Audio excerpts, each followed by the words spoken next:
Okay, this is a difficult pasuk. Just to translate. All right, Mishlei 16:26.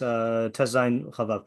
Nefesh Amel Amla Lo Ki Akaf Alav Pihu. So what do you know? Um, Yeah, the soul of, I guess, a sufferer, it says here. The yeah. soul of a sufferer, is a burden to him. Okay. Um, Yeah. because it's a burden upon him, upon his lips. Hmm. Ki Akaf Alav Pihu. Yeah, what is Akaf? Akaf reminds me of like the word for shoulder, SF, right? And it's not the same word, but Huh, I've never heard of that word. maybe Uh, I'm mixing it up with something. it could be a word I don't know. I feel like there are a lot of anatomy parts words I don't know. So let's see. I think I have a thing here. Um, Akaf is to press or urge. Ki Okay, akaf alav. so is it like because it presses on his lips Okay, so ki could be because, and what's the other meaning of ki? when, When. Yeah, so I don't know which one it is. When, and it's not lips, right? Pihu is peh. right, mouth. When his mouth uh presses upon him. Okay, let's see what the other translators say here. So we got Mitsudas Tzion who says, what is this? Did I copy it wrong? Hold on. Oh wait, let's close this. Oh, I see what's going on. Got my other window behind here. Okay. Mitsudas Tzion. Oh, Akaf. That's what he's defining here. Okay, so Akaf. Akaf. I don't know why it's a weird font. Akaf is Miloshin Kfia Unegisha or Negisa. V'chein v'akafi alecha lo yichbad. Okay, so he says Akaf. Ak. Where is it? Akaf means I think that's supposed to be kfia. Kfia is like force, unigisa, and oppression. No gaze. Akafi alecha lo yichbad. I'm just going to look that pasuk up in I'm just going to use this article here for Eov 33:7. Eov words are always difficult. 33:7 is, behold, fear of me should not intimidate you. Let not my authority overwhelm you. So that is, where is the Hebrew here? Ach pi alacha lo yichbad. Authority. They translate as authority. Okay. Yeah, I'm not sure what to do with that. Okay. Sadigon, I had to translate this just to make sure I understood it with ChatGPT. So Nefesh HaMiyusar, a tormented soul or afflicted soul. Yes, they use afflicted. An afflicted soul. Uh Tiasrehu will afflict him. Im nehepach alav ma'amado. So the second part is very different. If his position is overturned. So Kafech explains that the word amal means sovel, someone who's burdened, yusar, afflicted, bish, in a bad state, bilti matzliach, unsuccessful. Okay, so an afflicted soul, or let's say an unfortunate soul. And then he says, akaf min hamilim. Oh, this is a weird one. Akaf min hamilim hamhupachos b'makom afach. So there are certain words in Hebrew where there's a three-letter root, but it'll the roots will change. So I think the most common one probably is uh uh keves and kesev mean like similar things, or let's say what's another? There are a couple common ones like that. So he's saying that akaf is the same thing as afach, shihikmo hafach, which is just like the word hafach. Oh, Purim word. Uveshimush Mishnah kilayim. So it means to overturn. And then pihu does not mean mouth, according to him, is ma'amad, means station, erech, or value, matzav, status, kmo kifi shanav, as in kifi shanav, in accordance with his years. Okay, so basically, that's this explanatory part is just explaining how he gets this translation here. So, an afflicted or unfortunate soul will afflict him if his position is overturned. Yeah, okay, do with that what you will. Uh, Targum says Nefash Delaya Leusa to Sovar Demin Puma Asila Kepa. Okay, so I think this means a weary soul in its weariness will think that from its mouth comes its pressure. Okay, no clue what this means yet. Let's go on. Other translations. Article says the working spirit works for itself. So it's translating amal as working or laboring. So nefesh amal, a working spirit, amla lo, works for itself. Um, ki akaf lapi, when its mouth humbles itself to it. So it's learning akaf as to subordinate or bend yourself to it. Refers as the worker toils for his own body. That's kind of similar to our scroll because his mouth compels him. And Alter says the toiler's self toils away because his own mouth has compelled him. So as you can see, no one really knows what this means. Okay, so let's just clean this up a bit here. Let's delete these. Let's move these. And let's just tighten up our translation here. So Nefesh Amel, I think a burdened soul is probably a burdened soul is probably the way I would translate it if I hadn't seen anything. A burdened soul or toiling soul. Um Toiling. I'm gonna go ahead and say Amel. Um oh no, I'm just fine. A burdened or toiling soul. Amla lo is a burden or toil to him. Ki, because or when Achaf alav piu, his mouth uh urges him on. A burdened, I'm just gonna go toiling. A toiling soul is a toil to him, and maybe himself when or because his mouth urges him on. Okay. All right, so that'll be our working translation. I'm gonna go ahead and paste all these into the chat because I really don't know. Yeah, it's frustrating with stuff like this. Like, where do you even begin, you know? Let's just see if we can narrow it down even more. Sadigon says, an afflicted or unfortunate soul will afflict him. His position is overturned. Okay, that's a distinct enough one that we should keep it. Targum Subim says, a weary soul in his weariness. I'm going to just delete the Targum. We don't even know if that's a correct one. Artscroll says, a working spirit works for itself when its mouth humbles itself to it. Okay. Toiler's self toils away because his own mouth has compelled him. I think I'm going to keep all these just because I honestly just don't know which ones are any better or worse than the others. And I know it's frustrating to have a lot of translations to work with, but this is part of the territory of Mishlei. We got to figure out what to do with something like this when we don't even know how to translate it. So what do you say here? Yeah, Isaiah? I guess um like is the Amel like a negative thing or seemingly like positive thing? Yeah. Seems Okay, to be so a let's split in the translators.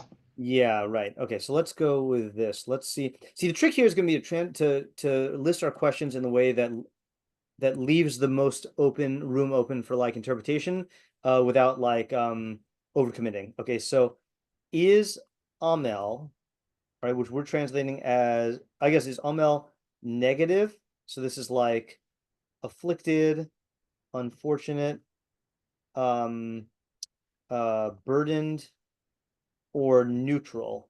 And this would be, I guess, like toiling, working, laboring. Yeah. Yeah, Ayala? What is a nefesh Amel? Yes. What Amel? is a nefesh amel? Actually, you know what? Before we do that, let's just say, what does nefesh mean in this context? What kind of soul? I guess what soul is this referring to? And you know, the typical possibilities here, I mean, you've got like the instinctual soul, rational soul, um, being, life. Okay, I think those are the main go-to ones. Okay, and then what is a nefesh amel? I'll just say like, how does amel qualify nefesh? Okay, next is my dad. Those are my two questions. Okay. Isaiah? I guess with the nefesh amel, like is the amelus like coming from an external source, or is it um sort of like like created internally? Okay. Like if it's a working soul, then the soul is doing work versus like it's burdened by something outside of it. Okay. That's what I was Yes. thinking. So, where does this I'm just trying to think how to even ask this. All right, a toiling soul. I'm just gonna hold on a second. I'm just gonna just nefesh amel is amla, a toil, or to himself. Yeah, so you're asking about the amla, right? I You're had saying thought I was asking about the amel. oh, okay. The way that like is the amel is it in that state because of something that it is doing or because of something that's happening to it? Okay, is the soul in the state of amel because I guess simply because of what it's doing or because of something external to it? Yeah, Ayala? What exactly is the mouth doing in this pasuk? Yeah. What is the mouth doing in this pasuk? And I think we also have to ask this question of what does key mean because or when, right? Is it positing cause and effect or um or like spelling out the circumstances? Yeah, Isaiah?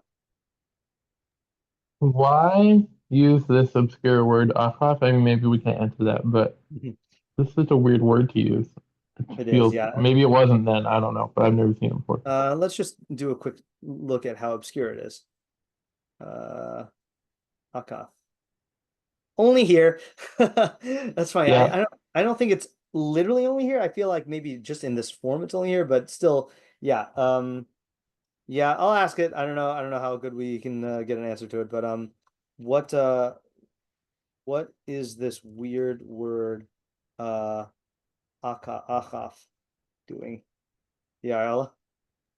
This is similar to questions that were asked maybe 3 or 4, but it's weird to me, like the amal, like why does it use the same word twice? Meaning like, is it Yeah. a All nefesh right, good. amal because it's toiling or like Right. Okay. So that's what I was gonna say is it sounds like what is the first half saying such that it's not a tautology? Uh okay, for example, if I said um there is eating to an eating soul, or there is I guess like happiness to a rejoicing soul, that wouldn't be saying anything. So how is the is yeah, fine. So I won't spell it, right? But nefesh amel, of course it's amlalo. Like that's what it is if it's nefesh amel. So how is it even saying anything? Right. What is it saying? Yeah, Ella?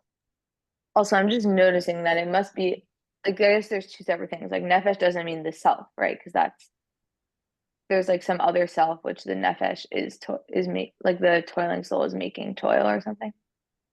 I don't know Or is because it just it looks like some of these translations are treating it as the self, right? The working spirit works for itself, or the same thing in reverse. A worker toils for his own body, and that's what leads me to believe that maybe nefesh does not mean soul. Maybe it just means self. Like the reverse and reverse and alter both translated where nefesh does not mean soul. Oof, this is a difficult pasuk. Yeah, Isla. what is the scenario here? Yeah, Like I feel like that's what is gonna be a going question on? we're gonna have to. Yeah, what is the decision-making scenario here. Okay, and then we will ask our usual questions as well. What is the practical decision-making advice, given that this doesn't seem to tell us what to do, and it's difficult to even tell whether this entire thing is good, bad, or neutral, right? Like, is it saying that, I mean, if I had to choose, I would say that it's describing a bad decision, because Amel, I think, has a negative connotation, and it sounds like it's saying, when is the toiling soul going to be, when is there going to be a burden to a toiling soul? When his mouth has compelled him. But if you want, you could be a toiling soul where it's not a burden to you if your mouth doesn't compel you to do it. Like, that's how I would flesh it out into a positive and a negative, but maybe that's already interpreting it. Who's that? Is that like any translation here? Not exactly. I don't want to say urges him on it. I want to say pressures him. Pressures him. Oof, this is a difficult one. Yeah, Ella? I don't know if we asked this, but like, what exactly is the mouth pressuring him to do? Yeah. I may have asked in different words. We did ask, what is the mouth doing? If it's pressuring him, what is it pressuring him to do?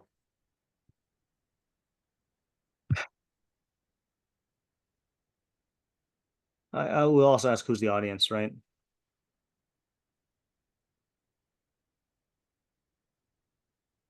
Right.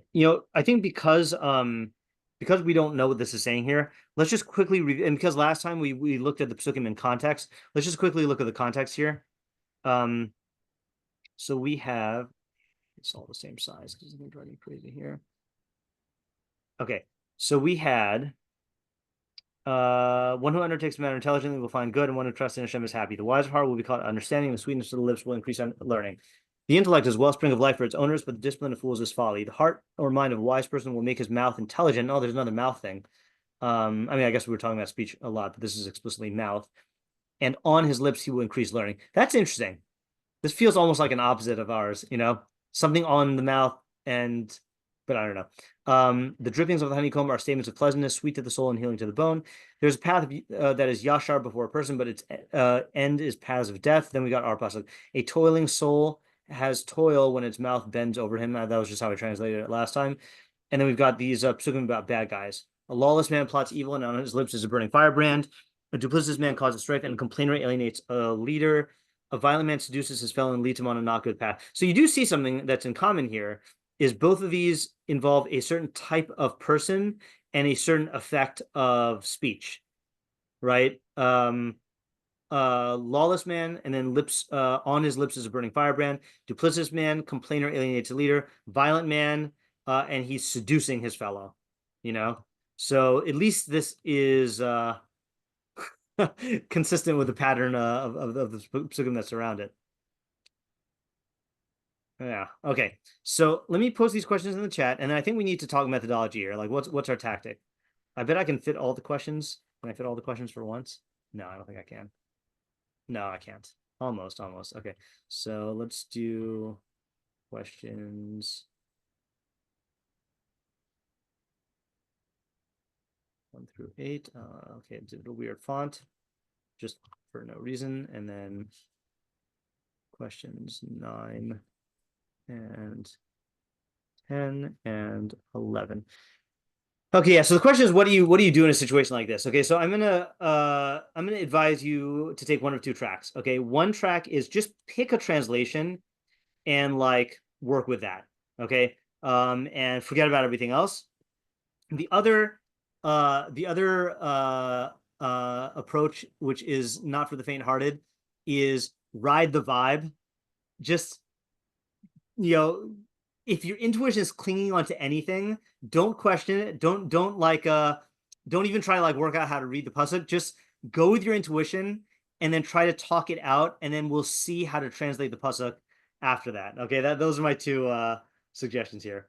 Ariel, you have an idea or you have another question? I have an intuition. An interest. Okay, fine. All right. So let's take a thinking minute. I need some time to And process. once you're giving me permission, Yeah, yeah. I'm going for Yeah, it. I am giving you permission. You have my blessing. Okay.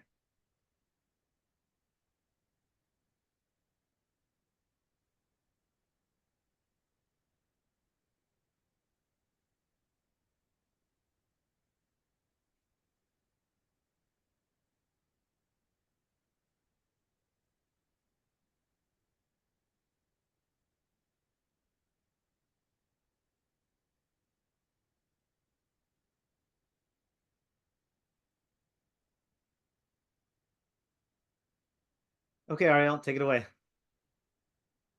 Okay, I have an intuition for the first half. I don't know how it's gonna explain the second half, but a nefesh amel. I'm gonna use ours, Okay. because Yeah. a nefesh amel, a toiling soul, is toil to himself. Um, Maybe it means that like the guy or the individual can be in a in a conflict with his in a situation. Maybe it could be like he's torn on like a specific decision-making process, Hmm. and it could be based off of like logic versus emotions, or he's not sure how to go about something. And it's his nefesh is being toiled, like he's literally working, he's trying to figure it out. He's in pain, in the sense, or in a dilemma, in trying to resolve this um you know challenge. Okay. All right. And he's kind of like doing it to himself, and this is the part where I'm trying to find the bridge with the second half of the pasuk. Yeah. But maybe, like, if he starts talking about it, or if he starts emphasizing maybe like one, I don't know, one something about his decision making process, like it's going to pressure him to make a decision, Hmm. and it may not necessarily be a good one. Okay. Yeah, yeah. When his mouth pressures him means that something about how he talks about it might pressure him into making a decision which isn't necessarily a good one. Yeah, Okay. and it's Yeah. vague because it could be good or bad. It's Hmm. not fixed. It could be a Right. You good just need to decision be or a aware of the bad phenomenon. decision. Right. So can we maybe I like your intuition. Can we maybe give an example of this? Um, I feel like I have an example, but I'll let you go first if you have one.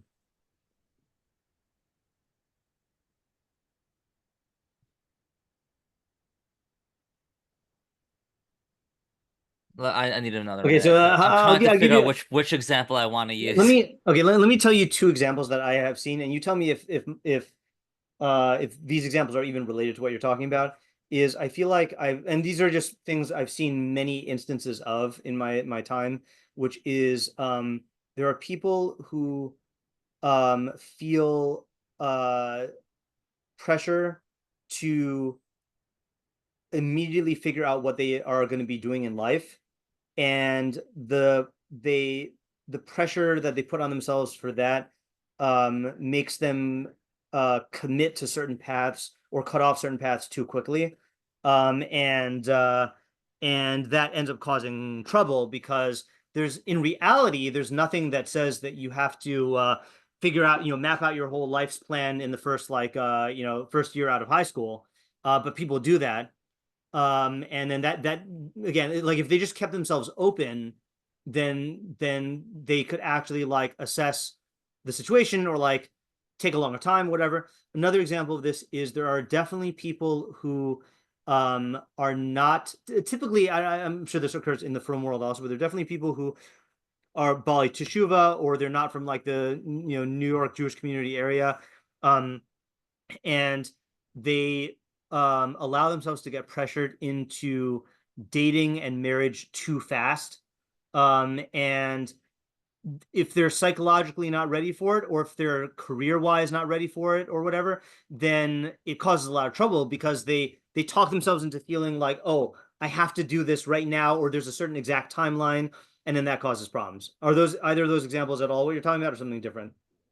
I think it's pretty similar. Like I think that like yeah, it's pretty similar. I Okay, mean, so I let me was just say, gonna like, people yeah. who feel that they need to commit to a specific timeline, and I'll just say in career, marriage, kids. I think there's another thing that happens with kids is people feel like they have to start having kids right away, and they talk themselves into making hasty resolutions to that inner conflict, um, in order to alleviate the pressure.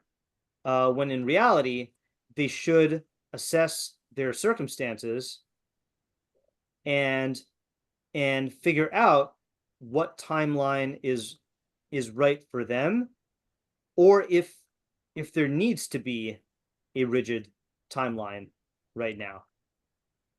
Yeah.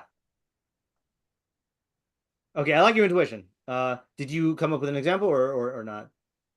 Yeah, I mean another example like I was thinking about, I don't know if it's like specific to like a time. I don't know. Are you putting emphasis on like a timeline I'm or putting it on timeline, but you don't have to do that. Yeah. yeah, Could be a timeline, or let's say timeline, or I don't mean like chronology timeline, or like path, like there are certain paths to success that people have, that you need to do A, then B, then C, then D, and that leads them to conflict. okay. Yeah, no, that's good. Yeah. Okay, good. All right, I like this approach here. So can we then, I mean, I think we kind of talked about what the main what the practical advice is then, right? Is that, oh, so the practical advice is, the advice is be be be aware when the pressure you think is coming from reality is really coming from the way you are framing reality, you know, and is and note how much is self-generated. Yeah, Yala? This reminds me of an idea I heard from the book, I think Bad Therapy by Abigail Shrier, where she was talking about like checking in with kids constantly about how they're feeling, Mm, sort of like like kind of makes them overthink the way they're feeling, and then just like kind of messes them up. right. So I feel like it's like when you use words, you're sort of like checking in or whatever, but it's like having a harmful effect because it's like putting pressure negatively. Right. Okay, that's good. Another example is, um, checking in too frequently with kids about how they're feeling could actually generate more conflict, rather than facilitate its alleviation. Yeah, that's good. Yeah, okay. I think this is good, and I have a feeling that we may come back to this because I think that this is a, maybe I'm just overestimating your intuition, but I feel like this is a core of the pasuk. Yeah, let's go to a different one. Yeah, Isaiah. Okay. I think I'm going in a different direction, though I Okay. also want to use like our translation, or maybe like not Sajid on full translation for the first half. Um, so like maybe what this is saying is a person who has something on their soul that's like a burden to them, or like an affliction, I guess is a good way to put it, like something that's hard for them in their life. Mm-hmm. So it can become more of a burden to them if they engage in, I guess, certain types of self-talk about the thing, or even just engage in self-talk like about it at all. Like whereas sometimes like if you become occupied with other things, like you might be able to ignore that burden or move past it. Like sometimes the Right. self-talk, I guess, it's saying is like it becomes too much or it becomes a negative thing to think about. Right. Okay, good. So in cases, using different self-talk or not using self-talk at all will I guess I don't want to say prevent the burden, because I want to say like will Say will result. alleviate, maybe. Yeah, alleviate implies, I think what you're describing is that this type of self-talk like exacerbates or generates the burden, right? Yeah, yeah. Yeah. So this type of stuff will result in not having, that's not so eloquent, but not having as much of a burden or being able to move past it. I mean, I was thinking along similar lines that it is very much like the complainer pasuk, where you are although about a different thing. A complainer pasuk is really more like the circumstances are not in line with your desires, and then you like talk about it as if talking is going to do something. Here it's more like talking can, I guess let's ask this question. How does this work? I think there are several ways which are very Well, similar to complaining pasuk. Yeah. I mean, I think that um just like psychologically, like sometimes self like the way that you talk to yourself can be productive, but sometimes it can be like negative and damaging if you have like just you don't have a good way to frame the situation, or Okay. like I don't know, something that maybe you would need to speak to a therapist about this or something like that. But if you're just engaging in trying to think your way out of the hard thing, or whatever, like, yeah. Okay, yeah. So I'm going to say a number of ways. Is that I think on the most basic level is it fixates your focus on it. You might not have the proper. I mean, you might not have a useful or healthy way to frame it. It might exacerbate the victimhood feeling. You might I guess you know uh create more problems or more complications than actually exist. Okay, like for example, I think there are people who really there's only one problem, but they catastrophize by blowing it out of proportion, or they link it up to other problems that they have, or they dramatize it, infuse it with drama, and end up like generating more problems. Um, I had one more, I think.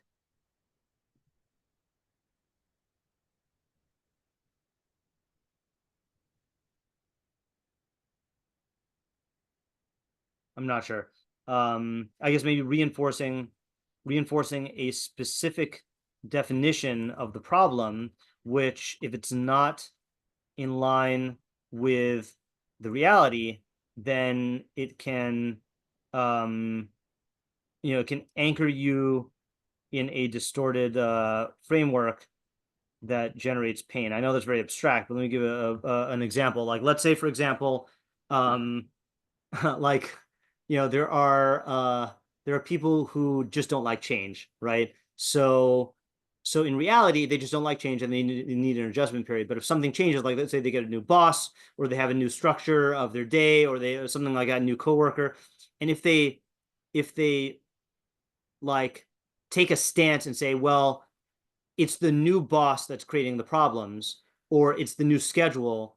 So they've now made a firm decision that this phenomenon is the problem. And then once they framed it that way, then they will, anything bad happens, they'll just chalk it up to that problem. When if they didn't frame it that way, then that might allow them to get used to the new situation and then not experience the problem anymore. Or better yet, if they frame it in a positive way of like this is an opportunity to like train in my adaptability, and then I can be in line with that. Like there are, if you lock yourself into a problem diagnosis, then that could create a problem that to fit the diagnosis. It's like the bad version of the shooting an arrow and then drawing a target around it. Yeah. Okay, all right, that's a good intuition. It is interesting to me when you first started talking, Isaiah. Then it did sound similar to Ariel, but I do feel like it is different, and I'm curious about what the difference is exactly. This is why I said that Ariel feels like he is identifying a core idea of the pasuk here, but I think yours also touches on that core. So maybe we are finding a core. Yeah, like the what you the last thing that you guys said, where it, on the framing part is kind of what I was trying to get at also, like Yeah. depending on where he, like whatever he says about whatever decision he makes as well, or that's kind of gonna lock him into it. I Yeah. don't know whether All right, it's good. good or Yeah. bad. Yeah, I think these two are closer than they might have appeared. But yeah. Okay, next is my dad. So there are many ways to view a person's life and to determine whether their life was burdened. They can have ill health, they can have Mhm. financial setbacks, the crops don't grow. These are all burdens that can happen to a person. Yeah. This pasuk is talking about a burden on a man's soul. Mm. So the question to me is that something that's revealed or hidden? Can someone have a burden on their soul and look like they're very successful? Hmm. Really, they're suffering from the burden on their soul. Hmm. And That's good. then That's a good. Right. and how does the talk fit into it? Well, I can't decide whether it is the talk that generates the burden Hmm. internally, or the proper self-talk is the way out of your soul being burdened. Uh-huh. Okay, so this is talking about a burden on one's soul, which may or may not be visible. And then the question is, what role does the talk play? So I think I understand the reading to say where the talking is part of what makes it a burden. Mhm. I don't know if I see how I can see in abstract how talking can relieve the burden, but I don't see how that is being how you can read the pasuk that way. Maybe I'm just missing it, but No, I think what talking to yourself that creates a burden is being obsessive compulsive, is Mhm. not being able to control, to be totally bracketed by your self-talk and your fears and things like that. Yeah. Can imprison you in this burden. Yeah, the example that came to my mind, I actually was thinking about this when Isaiah was talking. Is the time I'm most familiar with this is when I have insomnia and I wake up in the middle of the night and then I'm thinking about all of the complications or problems or worries that are in the future, and like I know that when I wake up, then in the light of day, then I'm not going to attach so much worry to them. But it doesn't stop the thoughts from coming, and I feel like there are people who have experienced that in waking life also. Yeah. Yeah. Yeah. Okay. I think it's a especially good observation that it's a burden of the soul. Because I don't think Isaiah's or Ariel's were as focused on that. So that seems fruitful. Yeah, Ayala. Okay, mine is similar to the ideas that have been said, but I think Okay, with a this little is a bit of a good sign, different by the way, focus. that everyone's is kind of similar, because I think that does mean that we're not just like imagining stuff. Yeah. So I was kind of wanted to talk more about like the worker, Okay. whether that's like physical labor or a job or whatever type of work a person is doing.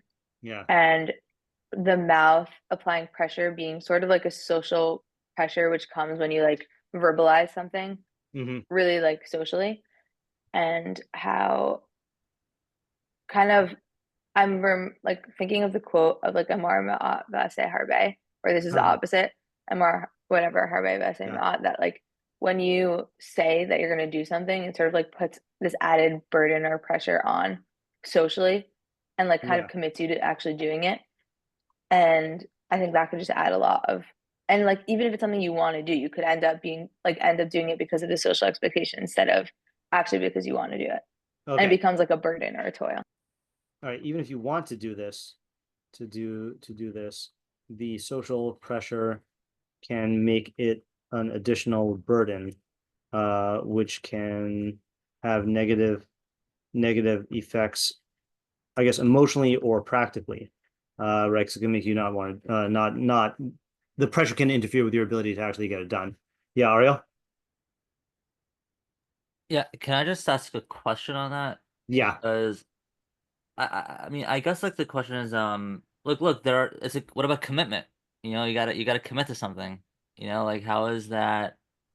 Right, but I mean, I In, think that could be an example. Like there are times when you do need to commit to something, but then there are times when people, let's say, are pressuring you to commit, or when you overcommit, and and you don't necessarily need to do that, and that could interfere with it. Well, my think- question is, so then what's the meaning, like, what's the middle ground? I mean, sometimes you do need to commit, and sometimes, yeah, I agree. Like, don't be pressured to commit into something that you really don't think you want to do, or Yeah, don't think you could but practically do. that's exactly the point, I think, which is that if you need to commit, then you need to commit. But if you don't need to commit, and then you do commit, realizing that commitment can generate additional problems is a reason to not make that commitment, and there are many pressures to commit to things, that just because someone's putting the pressure on you does not mean that there's actually an objective need to make that commitment.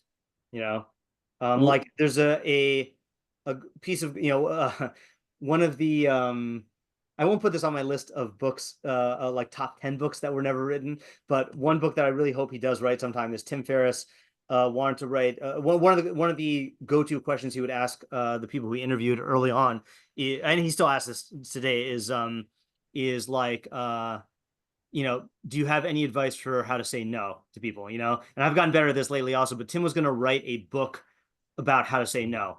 And I feel like, well, and one of the tips I think I've heard him say before is never say no, never say yes within 24 hours of the offer. That when the person says something, then say, I'll get back to you tomorrow, even if you really want to do it.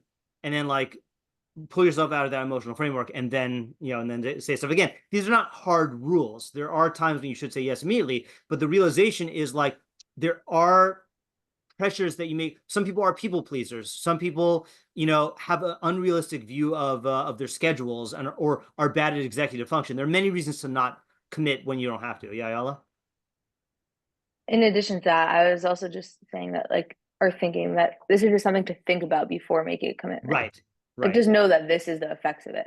This is Whether you could still go through with the commitment, but just know that this is something that's going Yeah. to happen or may Yeah. happen.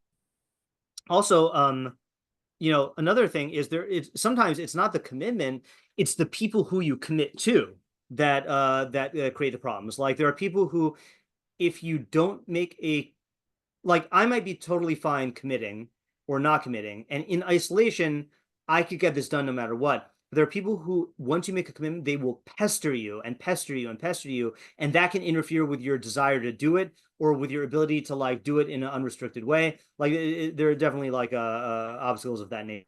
Yeah.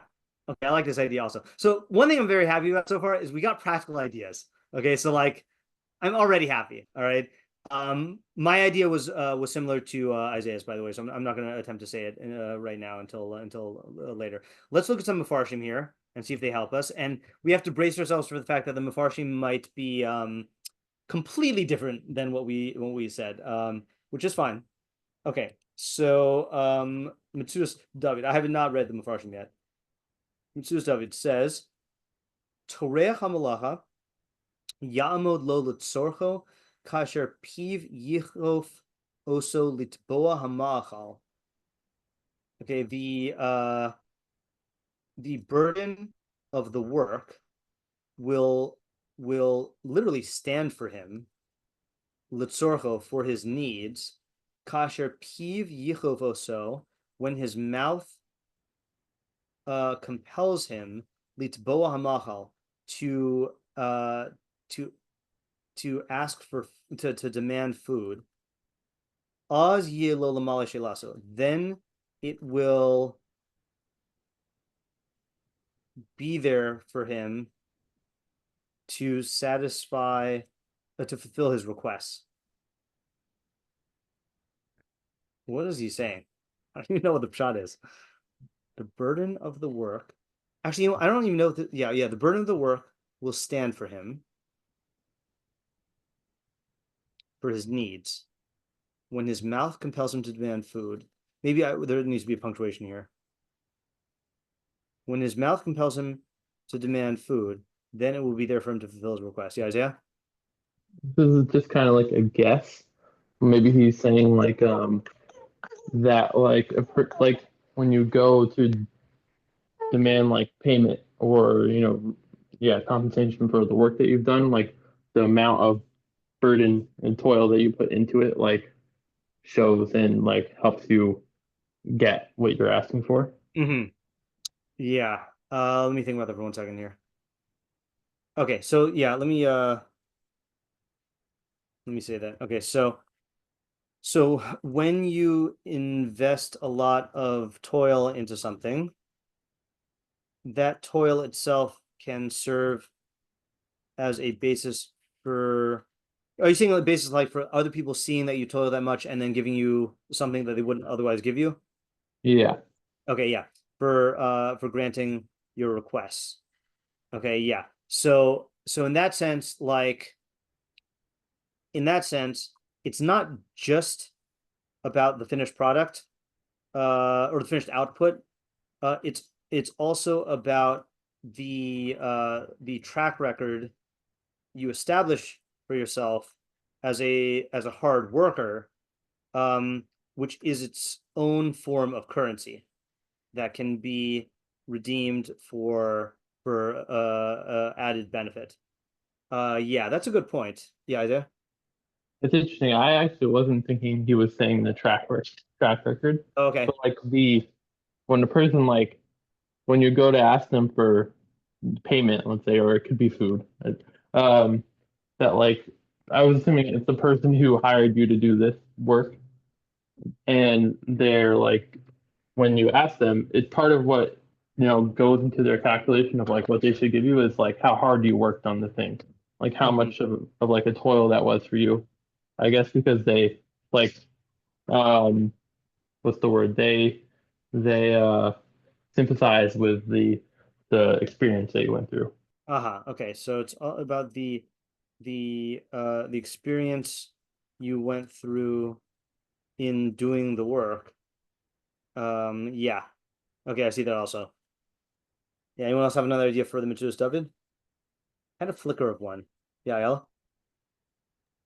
It's interesting to me the thing that he's saying that the mouth is like because of the food, not because of the speech, which we were, I think, saying. So Yeah, right. That's true. it sounds interesting that, or maybe one idea that I thought of is that like the wanting food is a motivation for working hard and sort of like a tactic for motivating yourself to do things is like thinking about like the end goal or wanting food, and then that will really like allow you to get into the toil of it. Yeah, that will allow you to engage in more toil. Yeah, I am not certain whether I mean, I definitely agree. He definitely seems to be getting the food part from the mouth. The weird thing though is he also seems to be talking about speech because his mouth will compel him to demand food and then it'll fulfill his request. So it's a little bit of a weird mix there. Yeah. My idea was similar to what you were saying, that is about motivation. This is my half-baked idea. Half-baked idea is that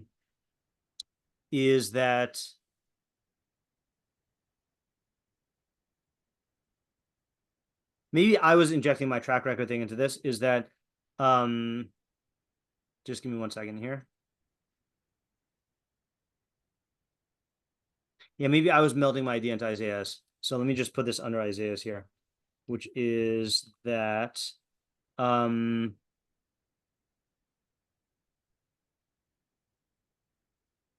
when you work, you are you are producing two things. Okay. The output and um the record of the input. Okay. Um it's obvious that the output can be exchanged for benefit. Okay, for example, like the money you earn. Okay, but the track record of of how hard you work is also something that you are earning and that can be an asset, which can be which can serve. I'm going to use the same language as I did before. Serve as its own currency. Yeah. Yeah, meaning that all things being equal, if you have two employees and one of them is shows a certain industriousness and hard work, that itself is viewed as a valuable quality to have in a worker, and that's the person who's going to be more up for the promotion. And even though people say people do say work smarter, not harder, which is true, that in terms from your the perspective of like expenditure of energy, that's great advice. But the fact remains is that people value hard workers. So they, I think that still carries a lot of weight in terms of like it's like the anecdote that Benjamin Franklin tells in the beginning of his autobiography about how he would like, I forgot exactly what he did, but he would like, he was like a printing press or something like that, and he would like make it a point to like roll these barrels of like what it was like ink or something like that publicly, like in the streets or whatever, so that people saw him doing hard work, and that gave him the reputation of being industrious, and that ended up serving him, even though he didn't need to do that. Or let's say like another example, like one of the reasons why I think I get good results for my homework assignments from students is because I do take the time to read every assignment, and then I give enough personal feedback. When I give feedback, when I return their grade, I will usually type something that is about something in particular that they wrote. I won't always do it, but I'll do it enough that they are under the impression, which is a true impression, that I do put in time to reading and caring about what they say. And I think what that does is that makes them more willing to do work for me, because they see that I'm not just like giving them a number and then dismissing it. Because I don't know if you have this experience as a student. It can be very frustrating when you put in a ton of work and then you just get like a number grade or whatever. Like you feel like you're putting a whole lot of work and you don't see a corresponding like reciprocal like thing. But if my students see that, well, they're putting in all this work to produce work for me, and I'm putting in this time and work for them, they're much more willing to make the exchange, and then we both benefit. So I think that's another example of that. Yeah. Okay, was there a hand up earlier? I saw something flash on the screen, but No, it's up at okay. Okay, let's move on then to Rabbeinu Yonah. I think Rabbeinu Yonah has a very different thing. Let's see. Again, I did not learn this. I just when I was copying and pasting and punctuating, then I thought I noticed it. Rabbeinu Yonah. Okay. Amim shenefesh amel tamol la'amel. What? Triple shorts there. Sometimes a toiling soul will toil for toil. Okay. Kolomar leguf. Okay. Meaning for the body. Okay. I do think that is an obscure use of the word amel, is for the body. Like lifting weights?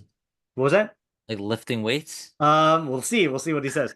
Okay. Shen hanefesh amla leguf v'lo la. Okay. Namely, that the soul will toil for the body, but not for itself. Okay, so I mean nefesh amel amla. I don't know how he's reading it still yet. Okay, fine. Behefech mimase chacham, which is the opposite of the activity of the chacham, shehu amel nefesh, who toils for the soul, a soul. Inyan imre noam, as it said, like the idea of words of pleasantness. All right, that was the puzzle we had earlier. Let's just review what that is here. Imre Noam. Didn't we have that? Imre Noam. Yeah. The drippings of honeycomb are statements of pleasantness, sweet to the soul and healing to the bone. Okay, I don't remember what Rabbeinu Yonah said on that. All right, so we'll look at that if we need to. Yeah, like words of pleasantness. Shehim mitukim lenefesh, which are sweet to the soul. Okay, akaf ala pihu. I don't even know how he translates that yet. Let's just leave this blank for a second. Ki chaved alav tzorach pihu. Oh, okay, so that's how he's saying. Because the needs of his mouth are heavy upon it. because he seeks excesses, v'hana'os hamachalim v'ma'adanim, and pleasures of food and delicacies.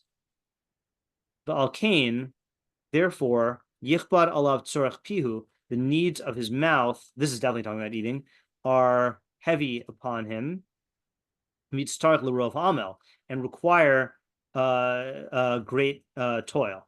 V'hu derech, oh, no, he ties to the previous pasuk. V'hu derech yashlim b'nei ish. This is a path that is straight before a man.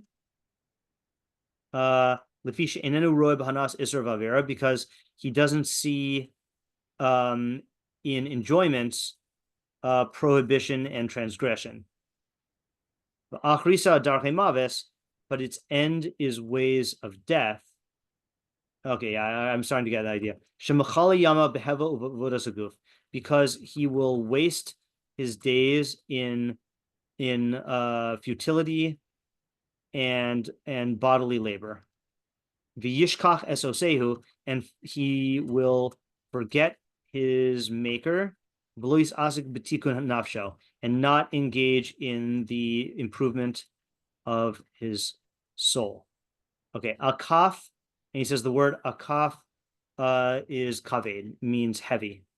V'chein chafti alecha lo yichbad, k'vidusi umasai alecha lo yichbad. Okay, that's just explaining the word. Yeah. Okay, so first of all, just let me summarize, not even the main idea, just summarize his explanation. Summary of reading. So he's saying, how's he translating it?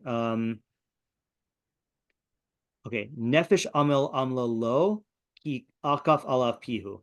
The toil, the toil of a soul will be a toil for his body when his mouth makes heavy its makes itself heavy upon him,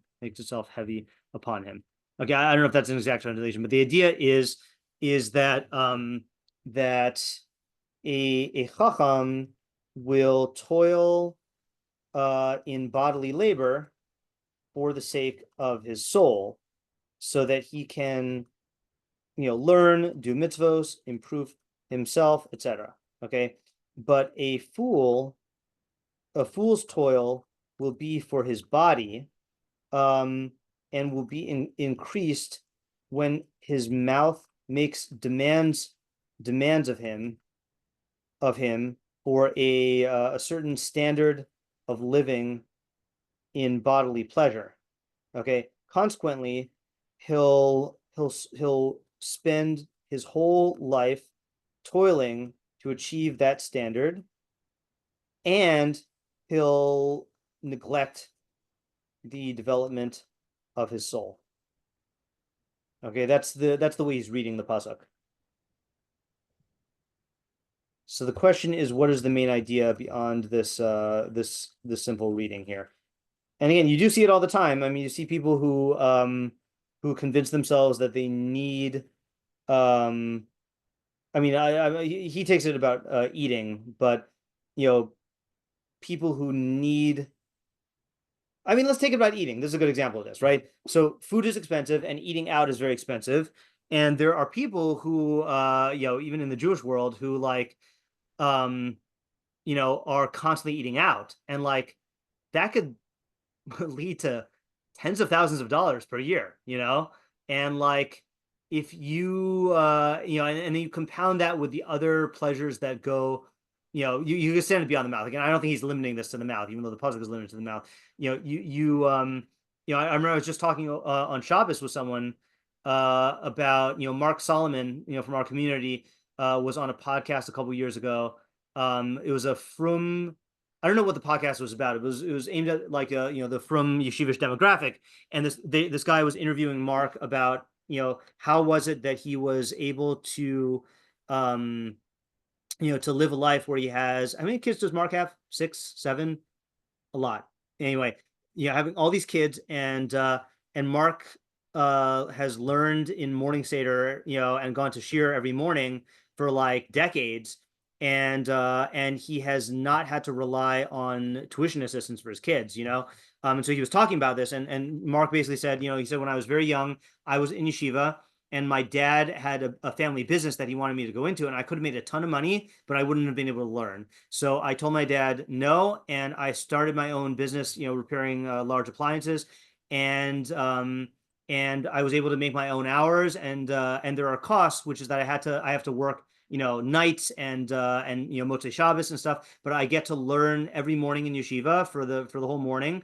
And then he's the reason why I'm bringing this up now is he said, you know, he said, you know, thank God my wife was on board with this, and like, you know, we never went on vacations. We would just, you know, every once in a while drive up to the Poconos, and like that was our vacation. You know, we didn't take our kids on vacations. You know, we didn't have any elaborate, you know, big house or anything like that. But like we were able to live a life where we had a life of Torah and mitzvahs, and I was able to learn every day. You know, so like that's an example of in Far Rockaway in the Five Towns. It's very easy to become addicted to physical luxuries, and then compromise the development of your soul. And he overtly made the decision not to do that. Yeah. My dad. So is Radio Yonah also saying that, you know, this obsession with fulfilling the pleasures of the mouth, Yeah, it leads you to, you know, an empty life, but it's also never satisfied. that's true also. Right. Right. I think he alludes to that slightly with the futility, with the Koheles reference. Yeah. Oh, you know what I just realized? Hold on. I just realized I get what he's doing now with the words of pleasantness thing, because the words of pleasantness is using your mouth for not for eating, but for chachma, you know. So he again, it'd be very difficult to say that this is only about the pleasures of the mouth, but I think he is deliberately contrasting it with this. Yeah. So the main idea here um is, you know, your mouth can, sorry, not moth, your mouth can serve your soul, you know, by you know, through words of chachma, or your body by demanding delicacies and excesses, and uh, your labor will end up serving you know, either master, you know. So choose wisely. Yeah.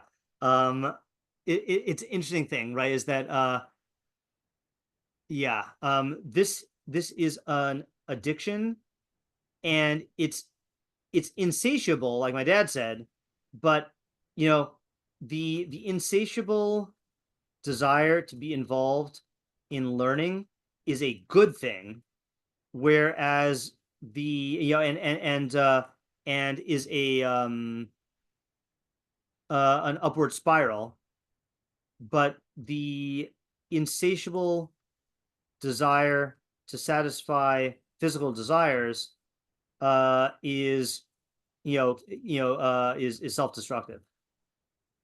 It does, sorry, destructive. It does sound more like a Koheles idea than a Mishlei idea, but I think that is what he's saying here. Okay, let's do is the meter too long? I just want to skim the raw bog for a second here. Actually, I'm going to cheat. I do want to end at a reasonable time tonight, but I'm going to just ChatGPT this and see what happens. Please translate this Rabbeinu Yonah on Mishlei 16:26. Okay. Oh, sorry, that's not Rabbeinu Yonah. What Meiri, whatever. All right. Okay, this means they agreed upon him. What's that? Hiskimolav. Yeah, they agreed upon him. See the Ibn Jarach's Machberet and Redaksei for Shorshim, which is similar to kafaf, to bend over. That's what I thought it meant. Hashem straightens those who are bent. Thus, akaf and kafaf are two roots of the same meaning. The meaning of its mouth is its desire, and ki here means when, as in when you say in your heart. Okay, so he's telling us how to read the pasuk. So he's reading it as nefesh. Oh, he didn't read the first half yet. When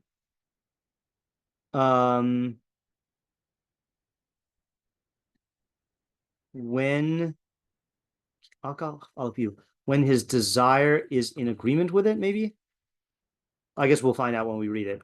Okay, the idea is that the laboring soul exerts itself for its own sake and its own benefit to sustain itself with its toil when its desire bends it to demand the fulfillment of its cravings.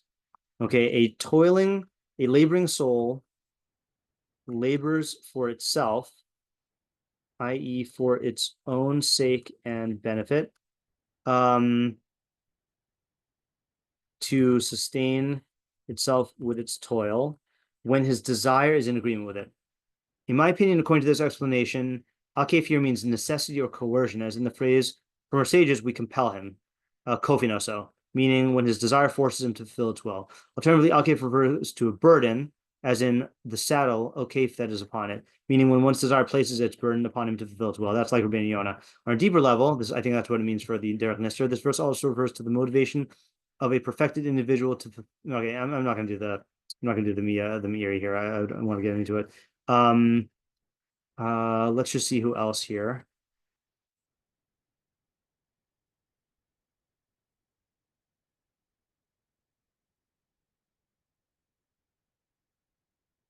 It's funny that Ibn Kaspi says the nefesh could either refer to the appetitive soul, which is the animal soul, or the maskelis, the rational soul. So you could read it both ways, and get different ideas, obviously. Hoyel Moshe. Let's see if this helps. Who hayagia Rabba le'erech to elis katan. Okay, let's do this one. I really like the Hoyel Moshe lately.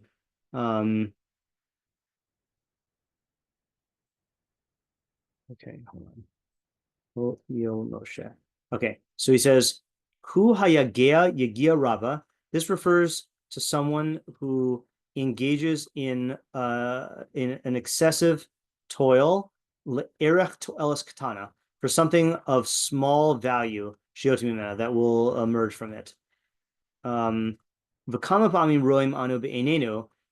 We often see ma torach adam lisboa pas lechem, how much toil a person will endure to be satisfied with a piece of bread.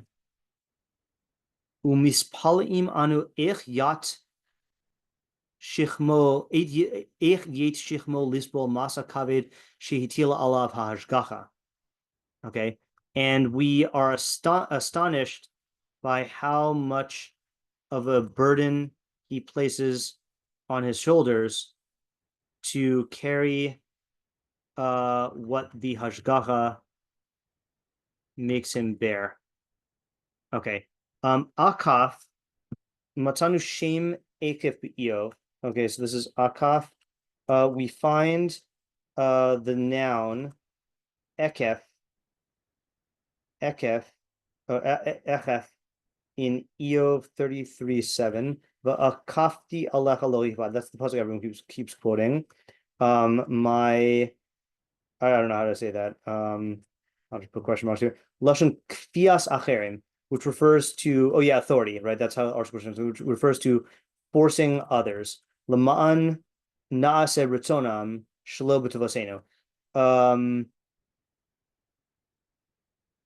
In order that their will, maybe it means forced by others, being forced by others, to being forced by others, to do their will, not for our benefit. The okef b'lashon Mishnah hu mirda'as hachamor. Okef in the language of the Mishnah is the bridle of a donkey. Hachuveshes also, kadesh adonav yirkalav. Oh, so not the saddle of a donkey. So that its masters can ride on it. V'shorsh chavash gamhu more kfia. The root chavash also means kfia mi bechina haros chavash, means compulsion. Okay, now check this out. Okay, this is something I sometimes do, is I'll type my own translation, and then I'll just say to ChatGPT, please proofread and check the accuracy of my translation. That way I get my translation, but I also get a nice edited version. Okay, so Almo, this refers to toil, great exertion relative to the small benefit that one derives from it. We often see this with our own eyes, how much effort a person exerts just to earn a piece of bread, and we marvel at how he bends his shoulders to bear the heavy burden imposed upon him by Hashgacha. Akaf is found in Eov, and my pressure upon you will not be heavy, which refers to being forced by others to comply with their will against our benefit. Okay, for the Mishnah, he refers to the saddle of a donkey, which binds it so that his master may ride upon it at his leisure. The Ruch Chavash also fine. All right, so the question is, what is he saying here? Yeah, Ayala? One idea that I'm hearing is that we spend so much energy trying to like fulfill our desires or eat or whatever. We'll spend like hours a day working to Yeah. get that. But for Torah, if somebody has to like go to Minyan or something, like Hmm. that's too much of a burden for them. Interesting. Okay, that's a good application. Yeah, my question here also is how much is he just pointing out the phenomenon and how much is he giving us an application here? Because I thought it was like a curveball when he said we marveled at how he bends his shoulders to bear the heavy burden imposed on him by the hashgacha. Like at first I thought he was criticizing the guy, you know, and then but now this sounds like no, this is just like normal life. Okay, and then he also did not explain the second half.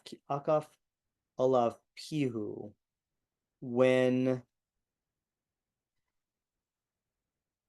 in other words, like he's alluding to how to read the second half, that the second half refers to doing something against our will. Yeah, I hear what you're saying. I'm trying to think how much, what is he? Well, let's start with what we do know. Okay, so he's saying we are astonished when we see people expend great effort for a minimal yield. Okay. Yet, yeah, see, I think the akafalav pihu is referring to when I feel like this is like some of the ideas we said above, like when we make ourselves do that through our own verbiage, like through our own mouth. I mean, it's hard to tell whether he's learning mouth as speech or mouth as eating, the way that the other meforshim are learning it. But I'm going to go ahead and say that it's referring to speech because I think that's the main thing. Yet we, I'm going to go ahead and make this into the in line with Ayala's idea here, which is that when we rope ourselves into this kind of arrangement by our own mouths, okay, like it's one thing if your boss your boss forces you to do a lot of work for not much yield, but that's not always within your control. But when you generate generate your own obligation for minimal yield, that's a foolish decision. Okay, and I have definitely talked about this a lot on the Stoic Jew podcast and in various other contexts here of like making commitments just because I feel I put the pressure on myself that I feel like I have to do this or I have to hold myself up to a certain standard, not really realizing that it's my own standard that I set up. And so I think the trick here is to catch yourself in this hypocrisy before before you get in too far. I've heard people give the advice before about how if you have your own self-talk about how you relate to your own obligations and your own standards. And if you were to externalize that self-talk and you heard someone talking to one of your friends that way, like you're a boss talking to your friends that way and you would object. So then why are you bossing yourself around that way? And it's a Mishleic piece of advice because it's saying we have limited time and energy and we should make good investments of it, which are worth the effort. And so I think this point is good because this it pairs with Rabbeinu Yonah's idea, but without making the value judgment. Meaning, Rabbeinu Yonah is going to the other idea of don't saddle yourself with a high standard of living, because then you'll just work yourself to death without improving your soul. This is saying like the underlying principle of, well, what's worth more? Your body, your soul. Don't put in a lot of work if you're not going to get that much results out of it. Or the what you get is not good. Yael? So what is he saying with the hashgacha piece? It's a good question.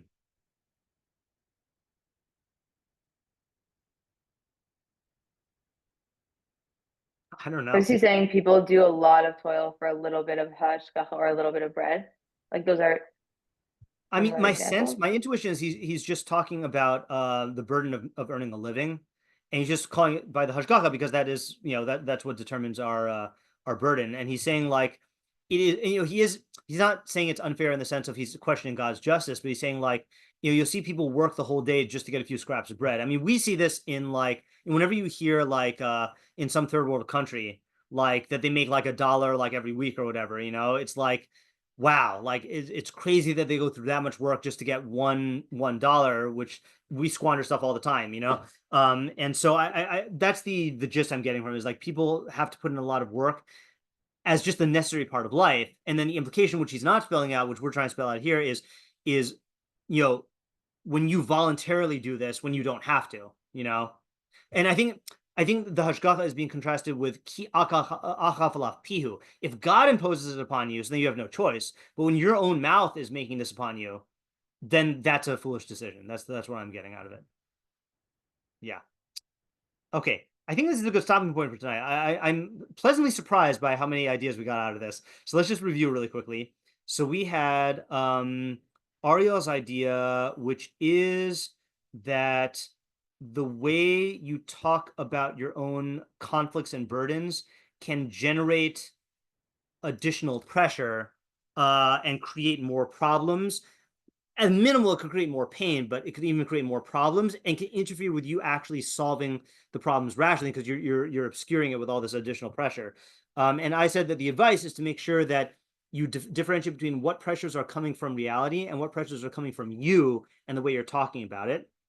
Isaiah said that when you have a burden on your soul, your psyche, then noting that the way you talk about it or how often you talk about it and what you say about it can increase or exacerbate the burden. So similar piece of advice there. Ayala said that your mouth can create actual pressure from setting up societal expectations from other people, or even on your own self. Like when you say that you're going to do something and then it creates this pressure. Like hypothetical, if you publicly announce that you want to write a Mishlei book and then suddenly like, you find yourself with all this pressure to do it right now, even though it's not necessarily the right timeline. And then we have Mitsu's David's idea of somehow the toil that you do can be an investment for claiming more yield or more food, either like Isaiah was saying, where the person who you're asking from will see that you work so hard and that will make them want to give you more, or my idea, which is you've established this track record of this capital of like being a hard worker, and that can be cashed in as well. And Ayala had here that you can be motivated to work harder for wanting the food. It's funny because Rabbeinu Yonah is kind of speaking against that, not in the way you said it, but like the wrong kind of motive here. Rabbeinu Yonah is saying that you have to be sure that don't become a slave to your mouth that craves pleasure.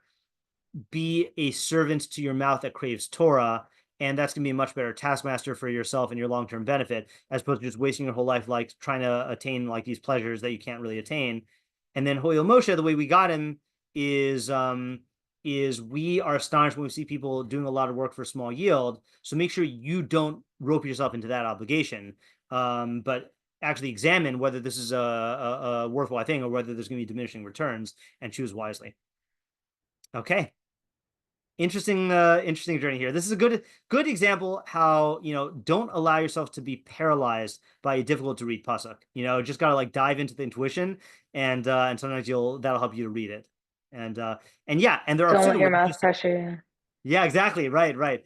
there are a lot of there are pesukim like this where there's just a lot of machlokas on every word, and if you go in with this expectation that we're going to find out what the pasuk says, that's also unrealistic because none of the meforshim did that. So they're all debating.